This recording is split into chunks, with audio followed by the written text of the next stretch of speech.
अस्सलाम वालेकुम व्यूअर्स, क्या हाल चाल है? ठीक है। आज हम पीएमएस 2012 के क्वेश्चंस को डिस्कस करेंगे। So let's just begin. First question है, dyarchy was introduced under the government of Indian act. अब डायरकी कब इंट्रोड्यूस हुई थी? ये 1919 में हुई थी और उस वक़्त जो है वो इनको मॉन्टेगो चेल्मस्टन रिफॉर्म का नाम दिया गया और इसे रॉवल्ट एक्ट भी बोलते हैं। अब आपको पता होगा कि डायरकी में एक अपर हाउस और एक लोअर हाउस बनाया गया। इससे पहले सेपरेट इलेक्टोरेट, ये अपनी याद रखना, ये 1909 में एक्सेप्ट हुआ था। सेकंड क्वेश्चन है, Quaid e Azam resign from Indian National Congress. Quaid e Azam ने इंडियन नेशनल कांग्रेस से रिज़ाइन कब किया? 1920 में। कायदे आज़म ने इंडियन नेशनल कांग्रेस ज्वाइन कब की है? 1906 में। और मुस्लिम लीग ज्वाइन की है 1913 में मौलाना मोहम्मद अली जौहर के कहने पर। कब क्यों रिज़ाइन किया था? इसका सेकंड पार्ट है कि उन्होंने नॉन कोऑपरेशन मूवमेंट ये 1920 में जब हुई तो उस सेंस में इन्होंने रिज़ाइन कर दिया। नंबर 3 पे कायदे आज़म अनाउंस इज़ 14 पॉइंट। अब 14 पॉइंट कायदे आज़म ने दिए थे। व्यूअर्स, आपको पता होना चाहिए कि इसकी एग्जैक्ट डेट है 28 मार्च 1929, दिल्ली से दिए गए।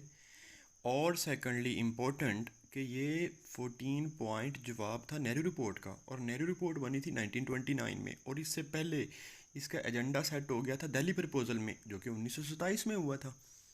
ठीक है, तो मैंने अपनी पिछली वीडियो में बताया था कि अगर हम एक कनेक्टिविटी के साथ हिस्ट्री को तैयार करेंगे तो फिर हमें उसकी अंडरस्टैंडिंग ज़्यादा अच्छी तरह से होगी। नंबर 4 पे है कि गांधी इरविन पैक्ट। अब गांधी इरविन पैक्ट ये 5 मार्च 1931 में हुआ। अब इसका सिनेरियो क्या था?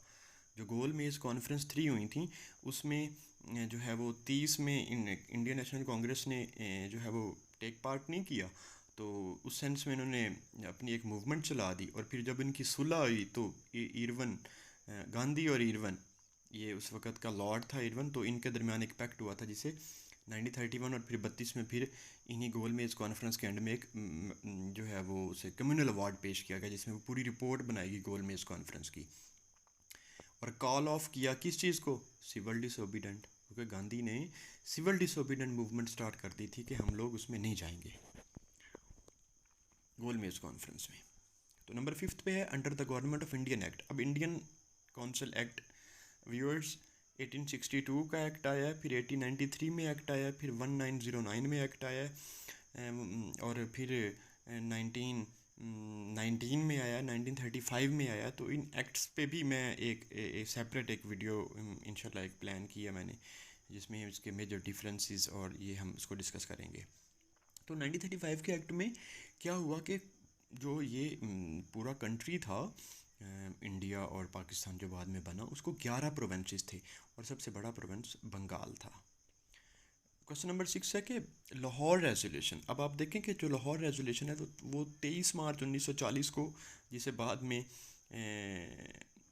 आईएनसी इंडियन नेशनल कांग्रेस और उन लीडर्स ने मजाक में कहना शुरू कर दिया कि ये पाकिस्तान रेजोल्यूशन है, और फिर मुसलमानों ने इस चीज़ को खूब इससे फ़ायदा उठाया कि ये पाकिस्तान रेजोल्यूशन ही है। ये सिंध से किसने पेश की थी? ये अब्दुल्ला हारून साहब ने की थी। साथ ही मैं आपको बता दूं कि यूपी से चौधरी खलीकुज़्ज़मान साहब ने की थी।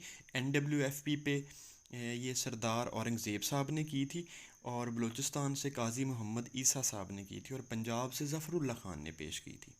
तो ये एक ही क्वेश्चन को आपने 4 5 6 लोगों के कॉन्टेक्स्ट में उसको देख लेना है। और मौलाना ये जो है ज़फ़र अली ख़ान, इन्होंने ही इसकी ट्रांसलेशन भी की थी उर्दू में। नंबर 7 पे हमारे पास क्वेश्चन है कि स्टेट बैंक जो है वो इसको इस्टेब्लिश किया गया 1 जुलाई 1948 में, और जो फर्स्ट गवर्नर थे वो जाहिद हुसैन साहब थे। क्वेश्चन नंबर 8 है, पार्टीशन के वक्त टोटल स्टेट्स, ये कहीं पर व्यूअर्स 563 भी हैं कि पार्टीशन के वक्त टोटल इंडिपेंडेंट स्टेट्स कितनी थी, और कहीं पर मैंने 565 भी पढ़ा है, 563 565 to be. And the largest one, सबसे बड़ी कश्मीर थी इनमें से। तो अब आप देख रहे होंगे कि हर इवेंट के 2 पार्ट हैं, जिसमें मैं आपको कुछ एडिशनल उससे रेलिवेंट भी चीज़ें बताता जा रहा हूँ। K2 को हम गॉडविन ऑस्टन बोलते हैं, इसका सेकंड नेम। ये हाईएस्ट पीक है पाकिस्तान के अंदर, ठीक है, नॉट इन द वर्ल्ड, क्योंकि in the world mountain Everest है। कहाँ कहाँ पाई जाती है जी? ये माउंटेन रेंज का नाम बताना है तो वो कराकोरम है।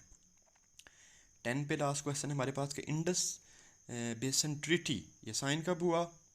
1960 में, डेट आपके पास मेंशन है। और इसमें कॉर्टेसी किसने प्लेस की थी? वर्ल्ड बैंक के तावन से ये हुआ था।